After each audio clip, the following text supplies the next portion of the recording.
This is it. The end of the line. Whether I am victorious or fall here, it does not matter. It ends either way.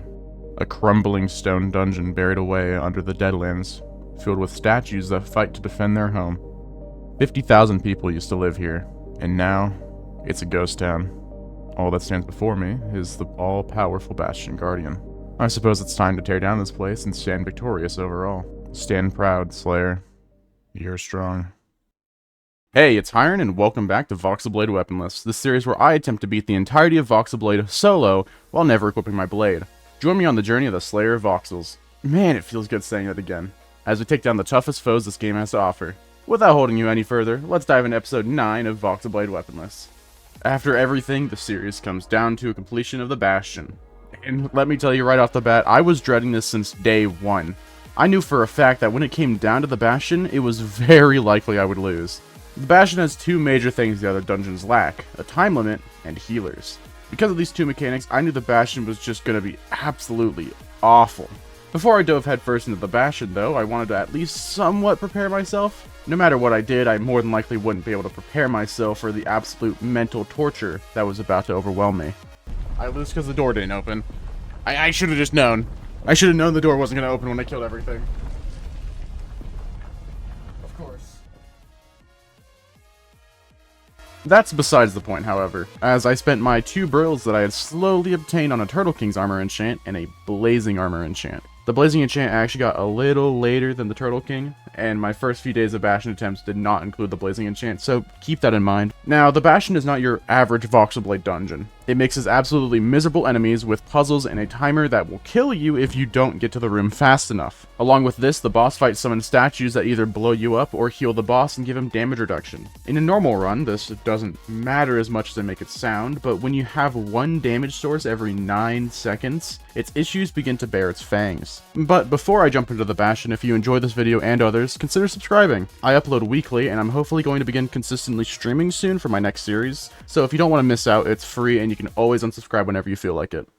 The Bastion dungeon has 3 mobs that spawn in its rooms. The Stone Knight is a tanky, slow-moving melee mob that causes bleeding and a long stun on its hits. He's not a crazy problem alone, but when working alongside his allies, he becomes a very large issue. The Stone Cleric is a healing medium-range support mob that frequently heals all allies and itself in a large AoE. It also has a close-range swing melee attack, but that can prolong the cooldown of its heal ability if used correctly. The Stone Archer is a long-range sniper mob that fires a single arrow projectile that also winds up and explodes after a few seconds. Along with this, if you are within medium to close range, the Archer can fire off a low-stun quick-draw shot that does lowish damage, but can cancel wind-ups, sprinting, and overall will ruin your day.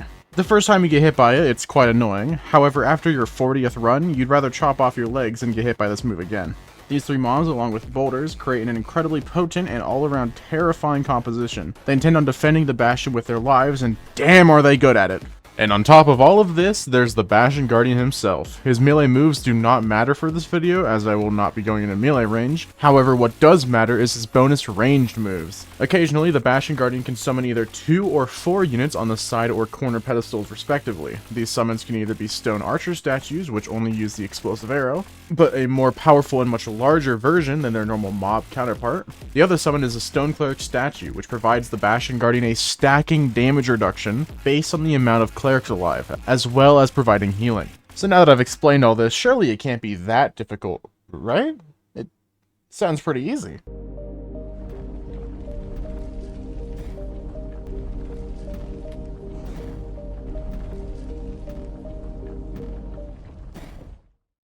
No matter how much I tell myself that I love a challenge, this singular dungeon in a random Roblox game nearly broke me. But just because I was almost broken, doesn't mean I gave up. I spent the next few days of my life running Bastion, attempt after attempt, and when I wasn't running Bastion, I was running the Frog Dungeon. And after a multitude of days, I got enough Brilliant Gems to use the Shrine of Regret. I wanted the bonus perk effectiveness from Curse Skill. With this, I would be able to get my damage higher than ever before, and I was finally taking after my Curse Inferno build so long ago. Okay, after multiple days of farming, I never want to see a dungeon. I never want to see Brilliant Gems ever again. However, I think it's safe to say that was worth it. That is 500 damage in a single fireball. Keep in mind, previously, I was doing, I don't even know, like 180. Now it's 500. Also, to kind of stick with my quota of uploading weekly, I may or may not have posted my trailer way earlier than I wanted to make sure I can get this video out on time for you guys. So, as a little insider higher-end knowledge for you. Along with swapping to Curse Guild, I also grabbed a Mage Core and finished my Curse Flame set finally. Because I wasn't Monk anymore, my new weapon was now a Flame Dagger Blade and Cragstone Handle. Sound familiar? And with all of this, my damage was at an all-time high, and my confidence was finally back. I felt like I could take down the world. And so here it is. Run number like 70 bajillion at this point.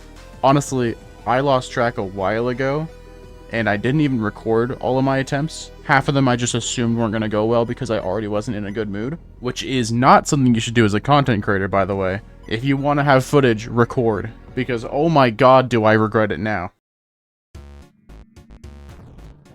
No! F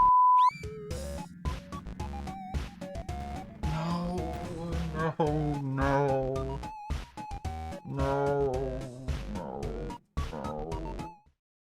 This run had so much hope as I picked up the Alchemist set to make my health potions faster and better, as well as purchasing over 25 health pots. It felt so hopeless. Even with everything perfect, I still failed. This death was one small mistake in a 15-minute long Bastion Guardian fight. I drank 27 health pots and it didn't even matter in the end. So, I had a new plan. Change my handle from the Crag Flame handle to the Cursed handle, giving me the Endless Despair perk, majorly increasing my damage but causing it to take a little longer for the full damage to come through. On top of all of this, I also ran the daily, as the daily forced all non-boss summon mobs to be a Stone Knights. And much like before, my confidence was barely intact, but I kept going. I genuinely felt like calling it here and making this episode an incredibly anticlimactic finale. But that's not the Hiren I know, and that's not the Hiren people want from me.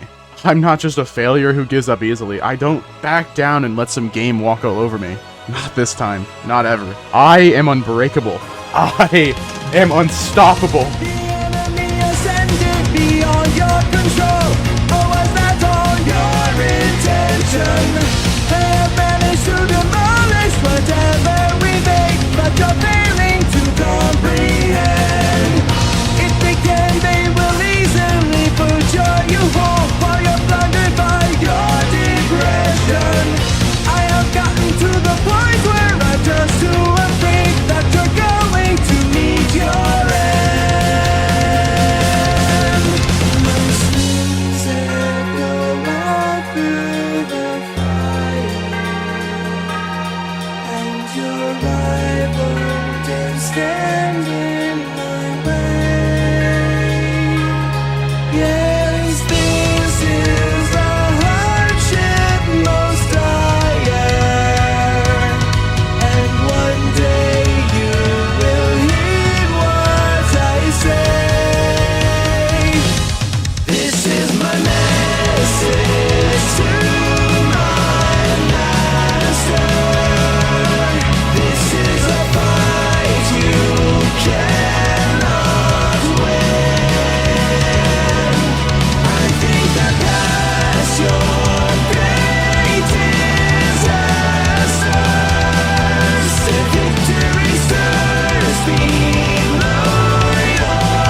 Yes! Yes! Oh my god, yes! Oh my god! Oh my god! Oh my god! It's over! It's over! It's over! It's over! It's over! It's over! It's over! Oh my god!